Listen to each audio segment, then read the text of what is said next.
Jaya Jaya Prabhupada.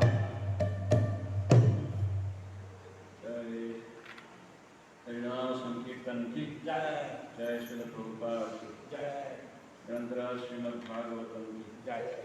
Harichai Gaur Premanande Hari Hari Bo.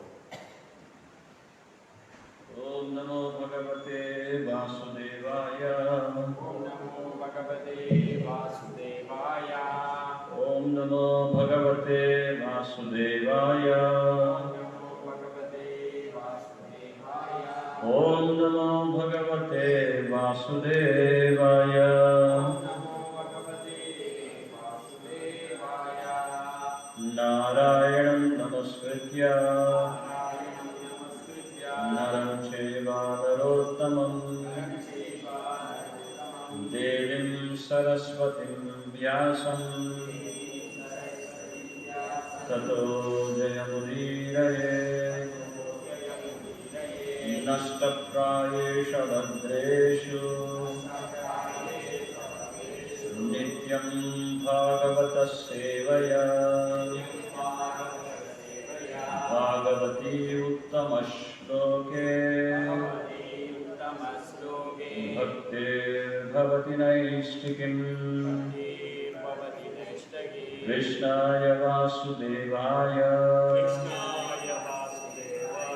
Devaki Nandanaya Cha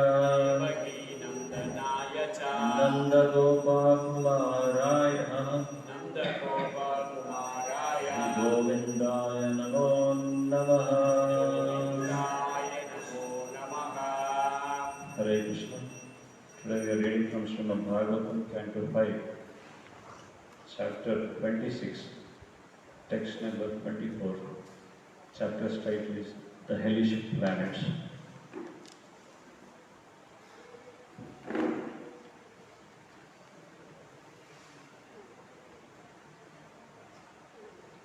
Yetva iha vai sva gartavaha patayo brahmanodyo mrugaya vihara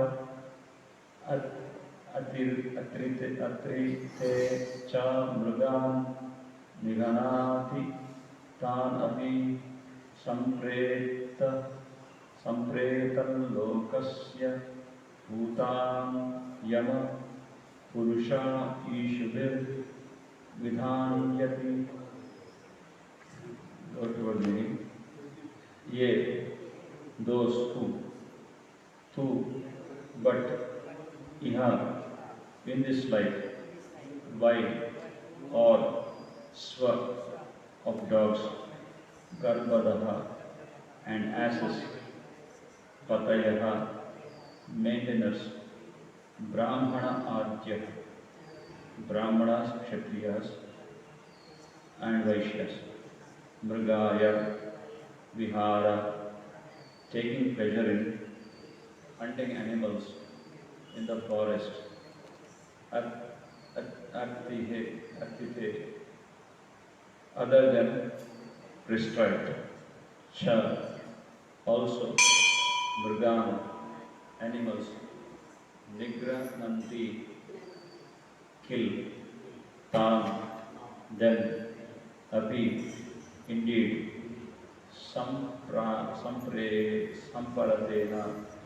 samparatetam, having died, lakshya bhutan, becoming the targets, yama purushaha, the assistants of Yamaraj, ishubihi, by arrows, vidyanti, ears. Translation and purport by His Divine Grace, Sri Bhaktivedanta Swami Srila Prabhupada. Srila Prabhupada ki Jai. Translation. If in this life a man of higher classes, Brahmana, Kshatriya and Vaishya, is very fond of taking his pet dogs, mules or asses in the forest to hunt and kill animals unnecessarily. He is placed after death into the hell known as Pranarodha, Pranarona. There are the assistants of Yamaraj make him their targets and pierce him with arrows purport. In the Western countries especially, aristocrats keep dogs and horses to hunt animals in the forest. Whether in the West or the East, aristocratic men in the Kaliuga adopt the fashion of going to the forest and unnecessarily killing animals. Men of the higher classes, the Brahmanas, Kshatriyas and Vaishyas, should cultivate knowledge of Brahmana, and they should also give the Shudras a chance to come to that platform. If instead they indulge in hunting, they are punished, and as described in this verse, not only are they pierced with arrows by the agents of Yamaraj, but they are also put into the ocean of pus, urine and stool described in the previous verse. Om Ajnanandasya Jnananjanashalakaya Chakshurandritam Yena Tasmai Sri Gurave Namaha Sri Chaitanya Manobishtam Sthapitam Yena Bhutale Swayam Rupakaramayam Dadati Swapadantikam Vandeham Sri Guru Sri Prabhakamalam Sri Gurun Vaishnavamscha Sri Rupam Sakrajatam Sahagana Raghunathanikam Tvam Sajivam Sadvaitam Savadutam Parijana Saitam Krishna Chaitanya Devam Sri Radha Krishna Padan Sahagana Radhika Sri Vishakam Namo Vishnu Padaya Krishna Prasthaya Bhutale Srimate Bhakti Vedanta Swami Namine Namaste Saraswati Devi Gauravani Pracharini Nirvisesha Shunyavadi Paschatya Deshadarini Jaya Shri Krishna Chaitanya Prabhu Nityananda Sri Advaita Gadadhara Sri Vasadi Gauravakta Vrinda Hare Krishna Krishna Krishna Hare Hare Hare Rama Rama Rama Hare Hare Hare Krishna. So today we are reading the continuation of description of various hellish planets. So in today's verse, it is explained that a person born in a higher class families, like Brahmanas, Kshatriyas, and aristocratic families. So they always keep some pet animals. It's a hobby to maintain pets. So we see in very rich families, big houses, they keep outside the door, they keep beware of dogs. They maintain so many dogs. Sometimes some people in Western countries, as Prabhupada said, that they are very,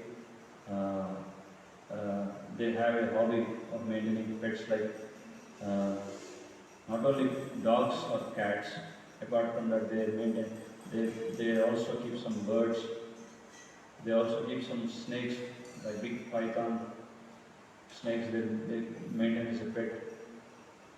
And we also see sometimes they keep some monkeys, chimpanzees. Some also maintain tigers and lions. So, actually, in Vedic culture, it is said that these domestic animals, especially like cows, should be inside within the house, and the other animals should be outside the house. We have to make a Grihastha Dharma is to see that as he is maintaining all his family members, he should also maintain these pets, like he has to feed them also. Before eating food, he has to also feed all these animals. He has to keep some grains for the birds, some water. When he is cooking something, he has to keep aside some roti or something for the cow. So like that, he has to maintain. So there is no wrong, but to keep dogs and cats inside the house is a mistake. Because a house is like a temple, we call as Grihastha Ashram. Ashram does not mean only a sadhus where they stay in some hermit or some place where they stay and they do their sadhana. Only sadhus. That for them only it's not a ashram. But everyone, according to Vedic system, Vedic culture, everyone stay in the ashram. Brahmachari ashram, Grihastha ashram, Vanaprastha ashram, and Sannyas ashram. So we cannot be away from ashram. So being in an ashram means like being in a temple. So our house is also like a temple. We maintain it very clean. So when the problem is when we allow these pets inside, like dogs or cats, some people they don't understand. They keep their dogs very close with them. I have seen in many cases that even when they are sleeping, they sleep with their pet dog. So much caring. So this is not Vedic. Because animals are not so pure. That's why one of the reasons they are not allowed inside the temple premises. Then maybe we can give them prasad, we have to care for them. It's not that we don't care for them. But we give them prasad outside and not invite inside the house. That is one reason. And another reason is these pets, sometimes we see some cat or dog, they enter into the house. If we prepare some nice food, immediately they can catch the smell. And the saliva oozes from their mouth. You can see the dog is always keeping its tongue outside and it's releasing all the saliva, this filthy substance from the mouth. So when it sees the bhoga, which is supposed to be offered to the Lord for the pleasure of the Lord, it immediately, just by its seeing only, the food is being contaminated. We cannot offer the food to the Lord. We have to throw out, even if prepare some pala payasam or anything, if the dog or cat sees, we cannot offer it to the Lord. It has been thrown out. So that is described in Bhakti Rasamrita Sindhu. So we have to, if someone wants to maintain a dog, he has to keep it outside the house and give them shelter, not inside the house. So inside the house, the only pet which is being kept is Gomata, cow. In olden days, the cows are treated as their own family members. They used to very nicely care for the cows, and they used to worship the cow. Cow is a worshipable mother. Chanakya Pandit says among 7 mothers, Atma Mata, Guru Patni, Brahmani Rani Patrika, Dhenu Dhyat Trikata, Dvi Saptaita Mata Skrita, Dhenu, Kamadenu. So we worship Gomata, keep the cow inside the house, we worship them. So other than cows, keep other animals, we are only polluting the house. So here, Prabhupada explains that these aristocratic families, the rich families, they have a hobby of keeping these pet animals. And it is also explained that sometimes they maintain horses, mules, asses, and dogs, and they take them outside for hunting. So how far this hunting is correct?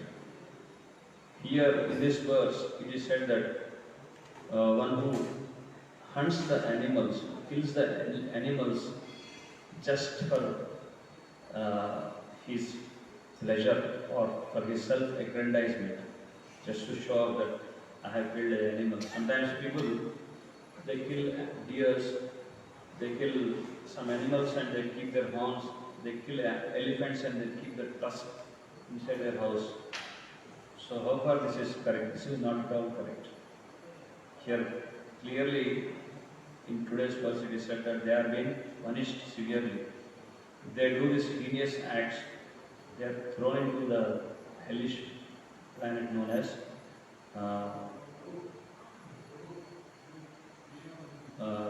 what's that hell? Yeah. Prana Rodha. That is a particular hell for those who want to hunt, those who want to be like cowboys. They are thrown here and they are severely pierced with the arrows.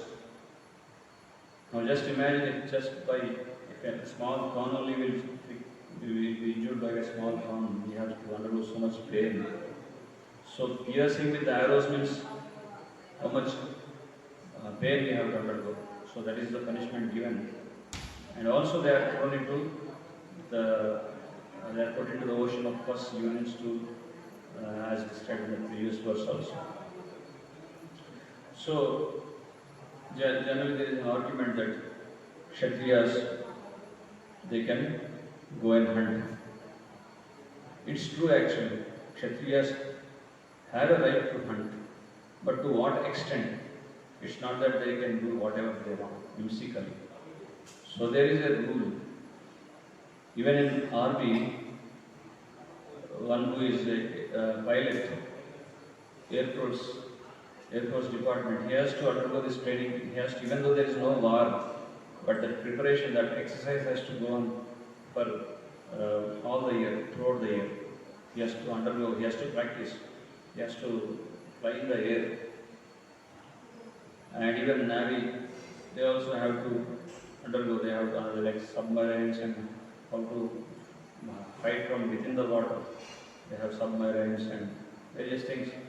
So all this war equipment, they should be well versed in this. So that training, that practice is being given. It's not that just when the war, we don't know when the war is coming. We cannot just say, we cannot imagine. So we should be prepared, we should be ready to fight. So that's the reason Kshatriyas are allowed only to fight, only to kill the animals which are very wild animals and very ferocious animals. Not animals like domestic animals or pets. And not killing for eating the flesh. So even Kshatriyas are forbidden to eat flesh. It's not that some people they say, I am Kshatriya, I can eat meat. So if you want to eat meat, go and fight with animal or tigers or lion and you eat the meat. So it's not allowed for Kshatriyas also. So they give many excuses that we are Kshatriyas and we kill animals, there is no wrong, we can hunt. But hunting is only for this particular reason. Because they should be ready and they should be fighting with their opponents, very strong opponents who are in the battlefield, and they should be equipped with all the skills. So that's why sometimes these Kshatriyas, they are told there is some task given to them. In order to prove their strength, they have to fight the bull, they have to fight with the tiger, like that. So when they are proved that they are very strong, then they are allowed to sit on the throne. So that was the olden days procedures. So Kshatriyas, they are not supposed to kill animals. Not only Kshatriyas but anyone and everyone are not supposed to kill animals unnecessarily without any purpose. Sometimes they also say that in yajnas, when you perform some yajnas, Ashwamedha yajna and Gomedha yajna, you also sacrifice animals. But there is a understanding behind that. It's not that the animals are killed unnecessarily in the sacrifice. In olden days, in those days, in Treta Yuga, Satyuga, Krite Jayito Vishnu, Tretayam, Yajato Makhe. In order to attain, in order to go back home, back to Godhead, in order to realize the absolute truth, in order to please the Supreme Lord, they used to perform yajnas. So these yajnas were performed by a very expert, learned Brahmanas. And the Brahmanas are very well versed in chanting the various mantras. They can chant the mantras, and with reciting the mantras, they can invoke the fire just by chanting. Just like when we perform yajna, we invite a fire. Mangalanamagni Hagachatvam Agnispam Mangalanamasi Avahayami Stapayami Prabhupada Swagatam Kuru. Generally in the yajna they recite this. So that means they are trying to invoke a fire, not by using a matchbox, by chanting the mantras. When they chant the mantras, there is a fire. So that powerful the Brahmanas were. And the animal sacrifice also was done. So just to, even the animal killed in the sacrifice, the animal is getting the benefit. So what kind of benefit? The animal will be having the human body. It will be having a higher bodies. It will be released from that animal body and it is elevated to human bodies. So it's also benefiting the animal also. Not just for the sake of killing animals and eating the flesh. That was not the purpose behind the yajnas also. So not understanding this principle, people, they just started killing the animals in the sacrifice just to eat the flesh. So there was, everywhere there was bloodshed. They were killing animals like anything, merciless. They were killing animals mercilessly. So that's why Buddha has to come. Nindasi yajna videha suti jatam sadaya budaya darshita pashugatam keshava grita buddha sharira jaya jagadisha hari. Nindasi yajna. Ninda means they are actually, on the name of sacrifice, fire yajna, they are actually doing a lot of offense here. Nindasi yajna. Videha shukija sadaya hudaya darshita pashugata. They are killing animals mercilessly, unnecessarily. Sadaya hudaya darshita pashugata. Keshava krita buddha sharira. That's why Buddha has come. Buddha said, my dear, please keep the Vedas aside first. That's why Buddha has to keep the Vedas aside for the time being. Just like a child, if he doesn't know how to use the knife, so somehow the parent says, my dear boy, please give the knife here, and they will keep away from it. Because he don't know how to use the knife, he may harm himself or he may harm others. So similarly, Buddha has kept the Vedas aside because they did not understand the purpose behind these animal sacrifices. There was everywhere bloodshed and everything. Then Buddha came and said, there is only one dharma. Om ahimsa paramo dharma. Don't do himsa. That is parama dharma, he said. That is param dharma. So then after Buddha, later on we see Shankaracharya, then Ramananda, Madhvacharya, Advaita, Visishta Advaita, Dvaita, and all this philosophy came. So, a society, if you want to be a peaceful society, Bhagavatam clearly explains that there must be no himsa. Like United National Organization, UNO, United National Organization is conducting so many peace conferences. So they are trying to unite all the nations. They want peace in the society. They want universal peace. They want to have universal brotherhood. So how can it be attained? Just by you keep a flesh, a meat on your dining table. You are eating that flesh and you are talking about peace. It's only sheer hypocrisy, that's all. So by eating flesh and meat, you cannot become peaceful and you cannot make society peaceful. That's why this Brahminical culture is very much essential. They talk about universal brotherhood. We are all brothers and sisters. We are all like one family. But how can this universal brotherhood be attained? You treat everyone as you treat yourself. You try to treat everyone in that same way. Even animals are also not an exemption. They are also like your brothers and sisters. Krishna explains in Bhagavad Gita that Aham Bija Pratapita, I am the state giving father. Suhrudam Sarva Bhutanam. Suhrudam Sarva Bhutanam. Suhrudam means he is the well-wisher of Sarva Bhutanam. Sarva Bhutanam means not only human beings, all the living entities. If you go to Krishna, just like Prabhupada gives a nice example, if a father has 4 sons, And one son, if he is not able to speak, if he is dumb and deaf, then the other three sons, they go to the father and say, my dear father, the brother, that last fellow is dumb and deaf, he is useless, so shall we kill him? Will the father agree for that proposal? No, never. Because even though the child is dumb and deaf, still the father has love, equal love to all his children. Similarly, it's applicable with the same principle is applicable everywhere. Lord, we are not only, we human beings are not only the children of the Lord. Even animals, cats, dogs, everyone are there.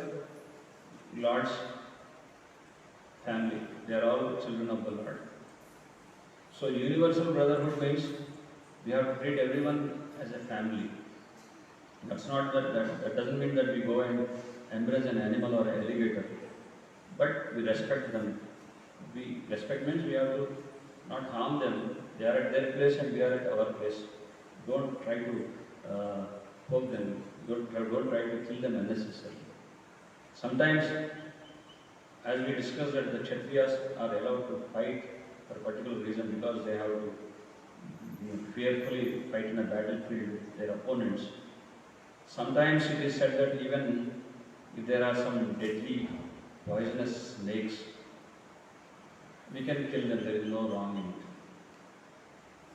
it. Just like there is a snake coming into our compound, into our house, so we can kill them, because if we don't kill them, they will kill us. So there is no wrong in it. Like a sadhu is happy, even if these deadly poisonous snakes are killed, sadhu becomes happy. But that doesn't mean that you go and chase where are snakes and deliberately go and find out where the snake is there and go and kill them. Only when they are trying to attack us or when we are in danger, they are crossing their zone and coming to our zone, then we should, in order to protect ourselves, we can kill them. There is no wrong. Snakes or this poisonous creatures like scorpion and all. But deliberately we should not do that. Like we hear from Bhagavatam, when Parikshit Maharaj was bitten by this Akshaka, the snake bird, his son Janminjaya, he did Sarpayaga. So this Sarpayaga is such a thing that he wanted to destroy the whole snakes. He was so angry. So then the other sages, they have to go and stop him, because you cannot do this. Unnecessarily killing is forbidden in the Vedic culture. Unnecessarily, why to kill? If you have a fear with a particular kind of enemy, then you can kill. There are 6 kinds of aggressors explained in Bhagavad Gita itself. Those who try to attack with deadly weapons, those who try to set fire to the house, those who steals other person's wife, those who steals other person's property. So like that, Atatai means 6 kinds of aggressors are there. So they can be killed, there is no wrong in it. But there is a system. Like a person may be an army military commando, but he has to take the order from his superiors and then go and kill in the battlefield. It's not that he can do anything whimsically. So similarly, the killing is allowed, but not whimsically. Unnecessary killing is forbidden here. So even though they were powerful Kshatriyas, Yudhishthira Maharaj, Pandavas, Yudhishthira Maharaj, and we hear from their dynasty, Parikshit Maharaj, they were treating all the living entities as their praja. Praja means not only human beings, but animals are also their praja. We hear from the episode of Parikshit Maharaj, when this cow, that Kalipusha was trying to kill the cow, immediately went and tried to stop the Kalipusha. He was trying to protect the cow. So that is Rajarshi. So that is the system. So sometimes people want to kill these animals and they take a selfie and they boast themselves that I have killed an animal. They put some deer skin, tiger skin, they wear them and they say we have killed him. So everyone says, Shabash, you have done a great job. So in hell also they will have a selfie thing. They have something like, we have cell phone here, they have hell phone. So Yamadutas also they will also torture, they will also punish in the same way. They will say, here they explain that working with the arrows. So why these kinds of punishments are there? So in order to get a realization, in order to experience what the pain these animals are undergoing, what the stress they have, this everything is put on these people also, these sinful people.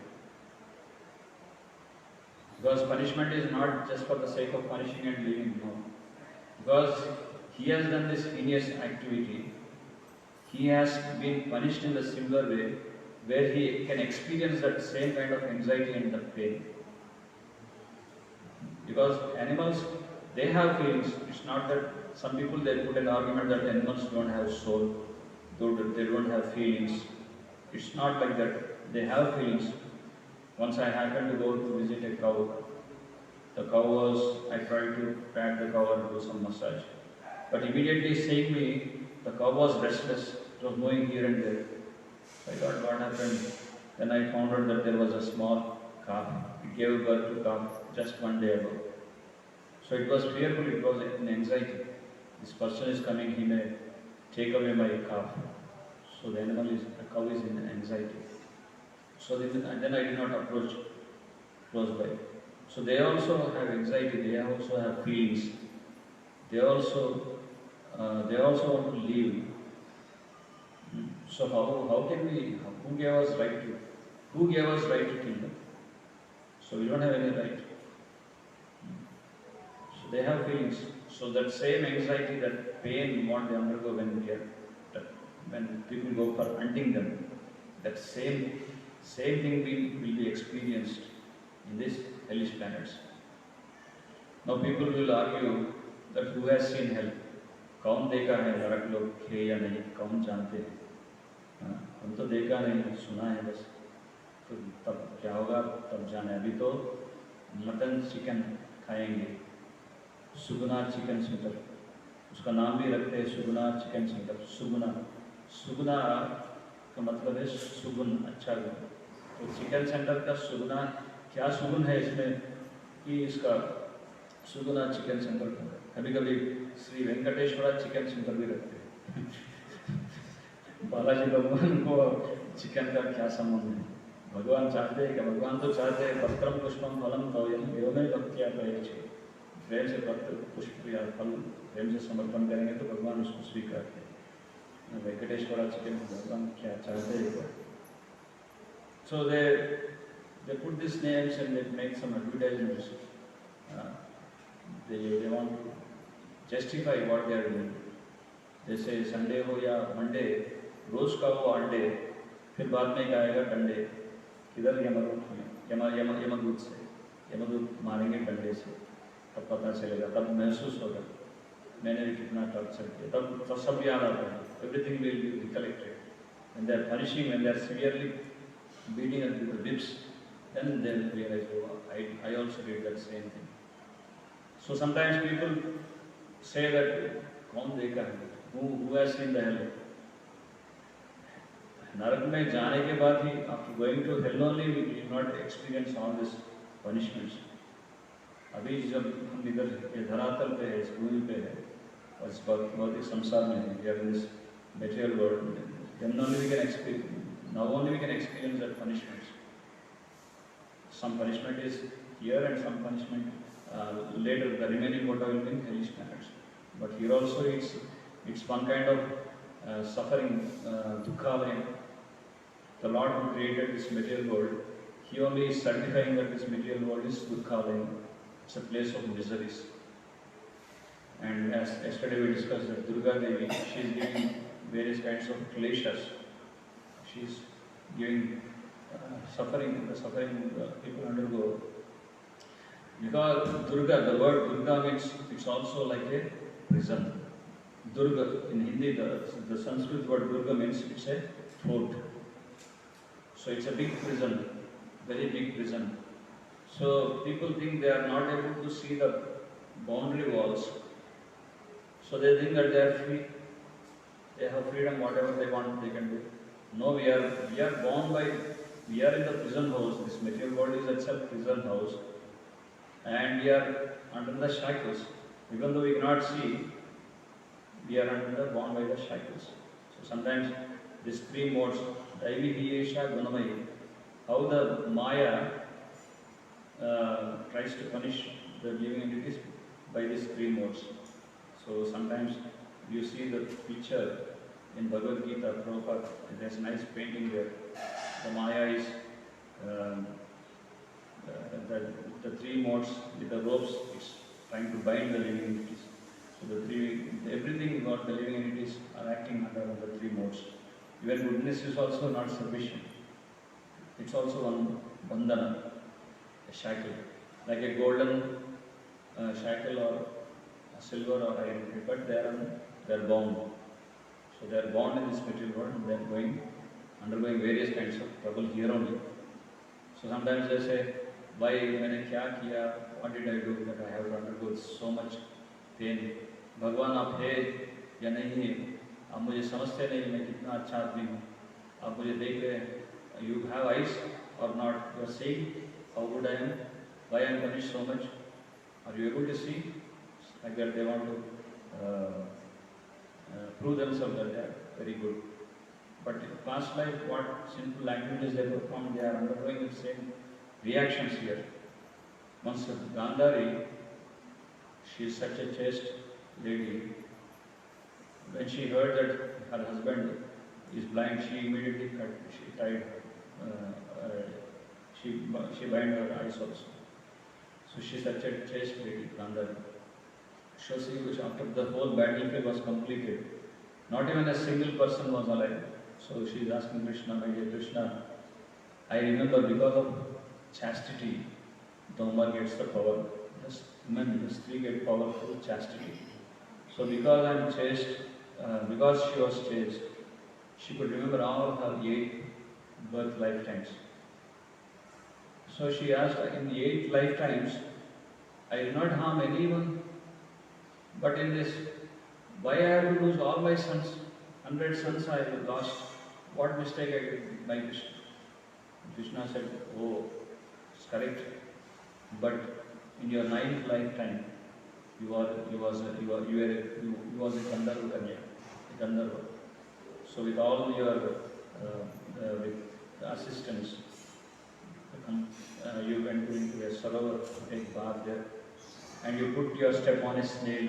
The snail laid 100 eggs, and you step on that and the other tail. Without knowing, unknowingly, it was done. Further, now in this lifetime, you have to get that reaction. So that's why that was the answer given.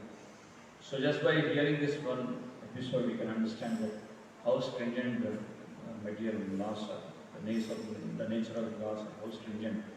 No one can escape.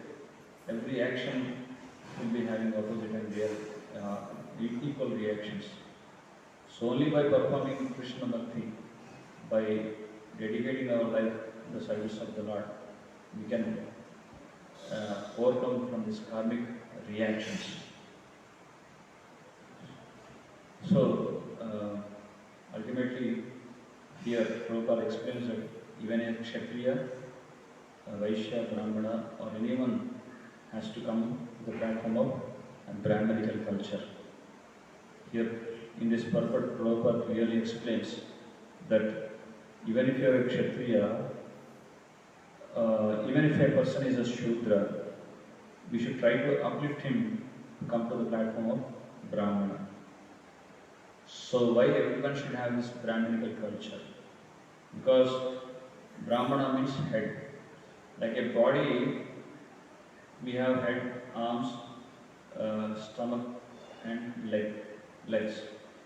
So this social structure also is designed in the same way. The head of the societies are Brahmanas, the administrative class are Kshatriyas, the mercantile communities are Vaishyas, and the Shudras are the legs. So everyone has their role to play in the society, but without a head, no other body can function properly. The headless society cannot be peaceful. If a society wants to be a peaceful society, there must be a person who has to be guiding it. There must be a proper guidance. Otherwise, there is no Brahmanical, there is no guidance, and people become very simple. Brahmana means Patan Padam Yajan Yajan Prana Patigraha. Patan Padam is studying, teaching, performing yajnas, receiving charity, and also giving charity. These are the activities, prominent activities of Brahmana. So if there is no educational system, there is no guidelines, then the society will be like a headless society, and the society will be doomed. We cannot ever expect peace with a headless society. That's why it's clearly mentioned that Namo Brahmanyaya Devaya Go Brahmana Hitaya Cha Jagat Hitaya Krishnaya Govindaya Namo Namaha. Namo Brahmanyaya Devaya. Krishna is protecting the two entities first, Brahmanas and cows. Then afterwards, Jagat Hitaya. First comes Brahmanas and cows. Then later on, Jagat Hitaya Krishnaya Govindaya Namo Namaha. Because Brahmanas and cows play a very important role in the society. There are no Brahmanas and no cows, we cannot perform any kind of activity. Even if you want to install the deities, even this Damodara Masa, you want to offer ghee lamps, we need to prepare cow ghee. So without cows, there is no samskara being performed, no temple will be established. We cannot do anything. So cows and Brahmanas are very much essential. That's why here in this purport, Prabhupada is saying that everyone ultimately has to grow. They have to uplift themselves. Udhare atmanatmanam atmanam vipratmanah atmaivahi atmano bandhu. So atma here refers to mind. So they have to not degrade or stoop down with their mind, but they have to advance, they have to elevate themselves. For that elevation, they should have knowledge, and that knowledge is given by Paramanical culture. Hare Krishna. Jai Srimad Bhagavatam ki, Jai Srila Prabhupada ki, Nanda Gota Vaishnava ki, Jai Gaur Pramanande.